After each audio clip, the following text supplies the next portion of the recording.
Oke. Em, aku tuh barusan sedang reading tarot karena ada orang yang booking time begitu. Jadi aku tadi juga bernyanyi. Jadi kalau reading tarot itu kan kita ngelihat masalah orang ya, dan masalah itu beban ya, sama dengan beban. Jadi berat ya kalau kita melihat masalah orang kayak gitu. Jadi aku mesti happy dulu, aku mesti bahagia. Kalau aku nggak mood, aku nggak mau pegang kartu tarot ini. Karena kan melihat masalah orang ya, seperti itu. Jadi nggak asal untuk melihat ada orang ingin melihat tarot, kemudian aku lihat, enggak. Makanya aku 1 minggu itu paling enggak aku reading 2 kali ya. Itu pun beberapa orang, jadi enggak satu-satu. Karena aku save my energy. Jadi setelah baca atau reading tarot orang, biasanya aku tuh yang badanku yang nggak enak, terus yang berat kayak gitu ya, terus yang macem-macem lah ya. Kalau orangnya sakit, akunya jadi mual-mual kayak gitu. Nah itu namanya kan kita kerja pakai energi ya, nah pakai intuisi gitu. Karena tarot itu kan cuman begini aja, ya begini aja. Jadi dia nggak ada apa-apanya, jadi kita sendiri yang harus, reader tarotnya sendiri yang harus membaca melalui intuisinya gitu. Terus ada pertanyaan, kenapa sih oh ya, ada pertanyaan, kok bisa reader tarot itu membaca dan itu sesuai dengan kliennya atau masalahnya ya. Karena gini ya, kita itu kan ada kondisi sadar, ini sadar ya, kita bicara ini sadar. Ada kondisi yang tidak sadar ya, di alam bawah sadar ya. Nah, reader tarot itu melihat sesuatu, misalkan kamu dilihat dari sini ya, kamu bicara dari sini ya. Nah, reader tarot itu membacanya dari belakang, kayak gitu. Ya, halo Mas. Jadi seperti itu. Jadi reader tarot itu dia membaca klien atau masalah klien itu di bawah alam sadar mereka, seperti itu. Ada cerita ya, ada cerita. Orangnya pasti besok atau kapan pasti ngikutin aku ya. Jadi jangan khawatir teman-teman yang punya masalah, masalahnya pasti aku keep, masalahnya pasti maksudnya nggak perlu tahu identitasnya ya, tapi memang aku kadang mengatakan masalah itu atau meng-share masalah itu, tapi atas izin orangnya, asalkan tidak diberitahu siapa namanya kayak gitu ya. Karena kan kita butuh cerita, kita butuh story. Karena tarot itu sesuai namanya, dia adalah kartu yang bercerita. Seperti itu teman-teman. Nah, jadi ceritanya dia itu tidak bertemu dengan seseorang yang ia sayangi selama 3 tahun. Bayangin ya. Jadi dia itu merindukan orang yang disayangin ini. Nggak ada kabar, nggak ada berita, nggak ada komunikasi, terus dia diblokir, bla bla bla. Pokoknya intinya dua-duanya ini saling menyayangi, tetapi klienku ini ragu apakah dia ini mencintai, seperti itu ya. Udah 3 tahun loh, bayangin 3 tahun itu mereka nggak saling komunikasi dan udah nggak tahu ya, nggak tahu kabar 3 tahun. Jadi klienku ini dia sedih ya kan, namanya juga orang sayang ya. Kalian sendiri kalau sayang sama seseorang gimana, pasti kan kalau nggak dihubungin, kalau tiba-tiba orangnya memutuskan, kita nggak tahu alasannya ya kan, itu kan sakit banget ya, nyesek gitu loh. Nah klienku ini 3 tahun dia tidak dihubungi, tidak tidak ada apapun. Ya jelas dia merana lah hatinya ya, merana. Jadi makan gak enak, tidur gak enak. Dia itu bahkan bilang saya itu mau gila karena saya memikirkan terus hal ini selama 3 tahun ya. Akhirnya dia terpikir untuk reading tarot. Itu pun dia tahu aku dari YouTube ya. Dan hatinya mengatakan, coba deh hubungi orang ini katanya. Orang ini. Akhirnya dia memberanikan diri untuk datang ke aku dan melihat kartunya. Terus karena aku di booking waktuku 1 jam waktu itu, aku bertanya pada dia, tujuannya apa untuk melihat kartu ini? Apa yang kamu harapkan? Aku bilang begitu. Dia punya harapan, dia hanya ingin kata maaf ya, dan goodbye ya. Karena kan ketika kita mempunyai perasaan yang dalam sama seseorang, ketika hubungan itu berhenti di tengah dan kita nggak tahu apa salah kita, kenapa, itu kata seperti itu sangat kita butuhkan. Bayangkan ya, 3 tahun hanya menunggu kata maafkan aku dan selamat tinggal. Luar biasa ya. Nah, akhirnya kemudian aku kocok ini kartunya dan kemudian aku reading sama orangnya melalui telepon 1 jam ya. Jangan khawatir teman-teman, aku ini sebenarnya nggak pelit.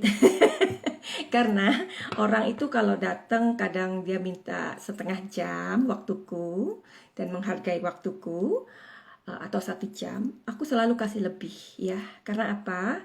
Karena aku appreciate juga mereka mau datang ke aku, intinya mereka untuk satu perubahan, ya kan? Satu kebaikan, ya dong. Nah, akhirnya setelah di waktu 1 jam lebih, aku reading dan dia tuh kaget banget. Ternyata orang yang dia tunggu, dia pikirkan hampir gila selama 3 tahun itu mencintai dia. Cuman ada sesuatu yang memang tidak bisa. Ya, tuh apa ya, dahsyatnya cinta. Cinta itu memang misterius ya, misteri ya. Nah, akhirnya setelah aku reading dan semua benar, aku berikan solusi ya, begini. Tahu nggak? Setelah 1 minggu berlalu, kemudian dia memberikan kabar sama aku bahwa orang yang dinanti selama 3 tahun, orang yang dinanti selama 3 tahun ia pikirin, itu menghubungi dia. Kebetulan apa enggak? Kok bisa? Ya, itulah kekuatan energi ya. Jadi aku bekerja melalui intuisi. Kadang ada orang-orang yang memang masalahnya itu bisa aku aku berikan solusi aja. Ada orang yang masalahnya memang berat, jadi dia harus melakukan beberapa meditasi penyembuhan seperti itu ya. Jadi teman-teman yang punya masalah, jangan takut datang ke aku. Aku bukan dukun. Jadi kan gini ya, kalian pernah mendengar istilah indigo ya? Indigo itu kalau di Indonesia itu mereka disamaratakan dengan kayak apalah supranatural atau macam dukun gitu ya. Nah, jadi teman-teman perlu mengkaji lagi, perlu membaca banyak tentang indigo ya. Indigo itu adalah orang-orang yang nggak tahu deh, mungkin mereka spesial atau bagaimana. Aku merasa nggak spesial, aku merasa sama dengan kalian. Tapi mungkin karena Tuhan memberikan aku intuisi yang kuat gitu ya, jadi aku bisa merasakan gitu, merasakan sesuatu seperti itu ya. Tetapi itu pun tidak sering atau ya tidak selalu gitu ya. Jadi aku harus meditasi dulu, aku harus membersihkan diriku dulu ya. Jadi tujuan meditasi itu sebenarnya adalah kita bertemu dengan jiwa kita. Kita bertemu dengan diri kita sendiri. Kalau kita sembahyang, kalau kita berdoa, itu ya diri kita ini bertemu dengan Tuhan, kan gitu ya. Tapi kalau meditasi, diri ini ketemu dengan jiwa, seperti itu ya. Oke, jadi aku lanjutkan. Terus indigo itu orang-orang yang memang lahir di tahun 1950-an sampai 1970-an lah ya. Jadi itu memang ada generasi indigo yang seperti itu ya. Jadi mereka itu bukan dukun. Jadi aku keberatan banget kalau aku dibilang dukun. Karena aku nggak makan menyan. Dan aku juga bahkan untuk tertarik di dunia-dunia maksudnya perdukunan atau apa, aku nggak tertarik ya. Kalaupun ada klien aku yang datang dan aku tahu dia kena magic ya, aku berusaha untuk membuat klien itu tidak mempercayainya, tapi aku akan menyembuhkan dia, kayak gitu ya. Jadi aku lebih mempercayai bahwa ada satu kekuatan di dunia ini, yaitu negatif dan positif, itu aja ya. Jadi aku nggak mau yang terlalu ini ke perdukunan. Kalau misalkan orang itu didukunin atau di magic, aku tahu karena aku merasa ada sesuatu dalam tubuhku ini yang memberikan alarm, ya, seperti itu. Dan ya itu ketika aku semakin kesini dan aku semakin belajar tentang kejiwaan ya. Sekarang ini aku lebih tertarik dengan kejiwaan orang ya, kayak gitu. Karena apa? Jiwa itu spesial Tuhan beri ya. Kita itu punya fisik, ini fisik ya, punya mind, punya pikiran, kita punya emotion, kita punya emosi itu juga mental ya, termasuk, dan kita punya jiwa gitu. Ternyata jiwa itu kita ini numpang gitu loh. Jadi jiwa kita ini numpang sebenarnya. Pernah tahu kan atau pernah dengar kalau orang misalkan meninggal dia nggak wajar atau bunuh diri atau apalah ya. Jadi jiwanya itu memang masih ada dan mencari gitu loh, karena mungkin dia melakukan hal tersebut karena emosi atau satu kekuatan lain ya.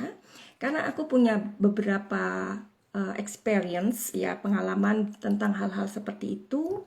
Bahkan ada orang yang sudah meninggal, sudah ya dia meninggal bunuh diri ya. Dia datang ke aku dan minta bahwa soul-nya itu didekatkan di cahaya seperti itu. Ya, ini bukan halusinasi. Walaupun aku suka nulis novel ya, aku nulis 3 novel, tapi saat ini aku belum menulis lagi karena aku lebih mendalami tentang hal seperti ini ya. Karena menurut aku jiwa tadi itu adalah spesial Tuhan beri ya. Nah, aku melihat bahwa banyak sekali kecenderungan atau aku melihat hal-hal masalah ya, masalah apapun, kebanyakan masalah itu kita dapatkan atau masalah itu ternyata kalau kita telusurin itu adanya di masa kecil ya, di masa kecil kita. Jadi orang-orang yang luka batin ya, mengalami luka batin itu akan berdampak ketika mereka sudah dewasa, ketika mereka sudah rumah tangga ya. Banyak klienku yang curhat gitu ya, curhat, mereka konseling ya, di konsultasi reading tarot itu kita konseling, jadi dia mengutarakan hal-hal yang mereka ingin tahu. Terus banyak mereka yang bilang bahwa pasanganku kok gini, pasanganku gitu, pasanganku gini gitu ya, itu banyak banget. Dan ketika aku minta tolong coba ceritain masalah masa kecil pasangan kamu. Ternyata apa? Di situ ada lost soul ya. Jadi ada jiwa yang eh, miss kayak gitu ya. Jadi ada banyak penolakan di situ, bahkan mungkin apa ya, diabaikan sama orang tuanya atau dipilih kasih ya. Jadi teman-teman, ini aku minta tolong banget ya, kalau kalian punya anak, jangan sampai di apa ya, pilih kasih ya, jangan, karena itu akan berdampak banget kalau mereka udah dewasa nanti. Jadi nanti ketika dia dewasa, dia akan melakukan hal yang sama seperti orang tuanya. Ya, makanya di sini adalah pekerjaanku sebenarnya untuk memutuskan hal itu ya. Jadi kalau kita bilang karma, sebenarnya karma itu bukan hukuman loh ya. Karena aku sering banget orang ketika dia sakit hati, ketika dia hancur, ketika dia marah dengan seseorang, dia akan bilang, lihat ya karmamu, semoga Tuhan membalas karmamu, iya kan, seperti itu ya. Itu kan secara kita nggak sadar bahwa kita itu apa ya, ingin orang itu mendapatkan hukuman, iya kan. Nah, karma nggak kayak gitu. Karma itu sebenarnya adalah sebuah perjalanan baik dan buruk ya. Jadi karma, misalkan aku punya orang tua yang pilih kasih ya, pilih kasih misalkan. Nah, aku menjalani karma ya, karma baik dan buruk ya. Ketika aku dewasa, aku akan melakukan hal yang sama seperti orang tuaku. Aku pilih kasih kepada anakku. Seperti itu. Nah, itu karma, perjalanan ya. Jadi karma itu jangan dihubung-hubungkan dengan penghukuman. Karena Tuhan itu kerjanya bukan menghukum ya. Jadi Tuhan itu, misalkan kita sakit hati, kita berdoa, Tuhan semoga gini dong. Kita harus ingat bahwa Tuhan itu bukan pesuruh kita. Iya enggak? Jadi kita kan sudah diberikan otak ya. Gunanya otak itu adalah untuk kita berpikir gitu loh. Selain otak itu ya, Tuhan tuh kasih kita akal budi. Nah, dengan akal budi itu kita akan menolong diri kita sendiri ya. Ada orang yang punya masalah, aduh aku pasrah deh, aku pasrah ya. Pasrah itu bukan kamu meletakkan segala sesuatunya di kaki Tuhan dan bilang udah aku pasrah Tuhan, enggak kayak gitu. Pasrah itu artinya kita harus dengan berikhtiar ya, kita tetap usahakan yang terbaik. Itu namanya pasrah. Bukan menunggu loh pasrah itu. Pasrah itu do something. Ya, seperti itu. Jadi kalau datang ke intuisi tarot, bukan dukun ya. Oke, biasanya aku kalau habis tarot, habis reading tarot, aku jigong ya. Kalian tahu ya, kayak tai chi kayak gitu ya. Tai chi yang gerakannya lamban gitu. Sebenarnya itu gerakan untuk membuat emosi kita stabil ya. Kehidupan itu kan menginginkan kestabilan ya. Ya. Jadi emosi itu jika kita membuatnya stabil, ya kita akan baik-baik aja. Ada klien aku ya, dia itu sakit ya, sakit sesak nafas selama 20 tahun. Bayangkan, 20 tahun dia menderita sakit sesak ya. Sudah ke dokter, sudah kemana-mana. Tapi kemudian aku obatin dengan cara healing energi. Ya, aku butuh waktu 4-7 hari. Caranya ya meditasi dan ada hal-hal lain. Itu namanya pakai cahaya ya. Dan ya alhamdulillah puji Tuhan dia sudah baikan. Ternyata apa? Selama 20 tahun dia sakit pernapasan. Apa coba? Karena dia punya rasa kepahitan dengan orang tuanya. Karena pada masa kecilnya dia dibedakan. Tuh, iya kan? Sampai segitunya. Jadi emosi itu kalau kita nggak kelola, dia akan menyerang organ-organ tubuh kita. Percaya? boleh enggak ya, seperti itu. Jadi setelah selesai aku healing people atau orang yang reading tarot, aku biasanya movement ya, praktis kayak gitu, olah tubuh pakai ya kayak tai chi, kayak qigong kayak gitu ya, supaya apa ya, energi negatif nggak kena ke aku, seperti itu. Aku mau nyanyi dong. Ini udah malam loh di Belanda, tetapi is okay. Ada nggak teman-teman yang suka bernyanyi?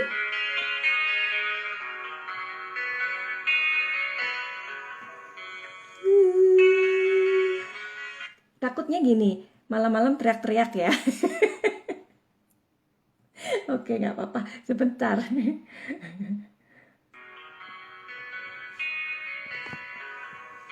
Ikutin ya.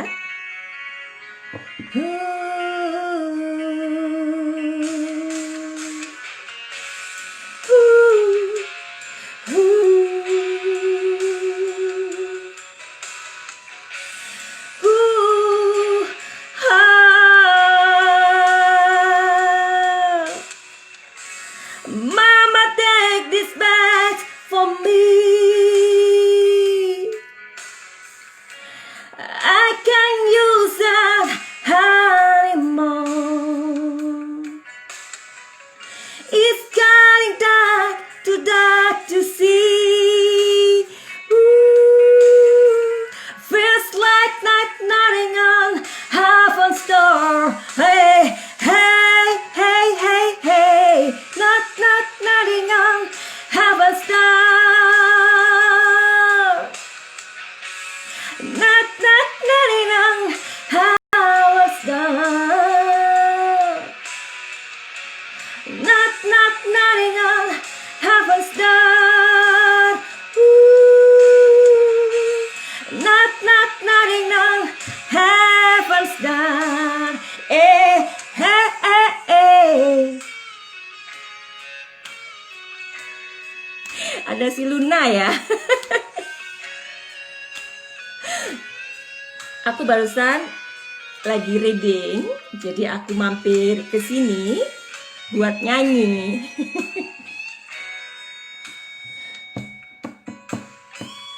Jadi kita perlu banget untuk membuat diri kita happy ya, kayak gitu. Mama put my guns in the ground. I can't show them anymore. Oh, oh, oh, oh, that good big cloud is coming down. Feels like I'm nodding on heaven's door. Hey, hey, hey, hey, hey, nodding on heaven's door.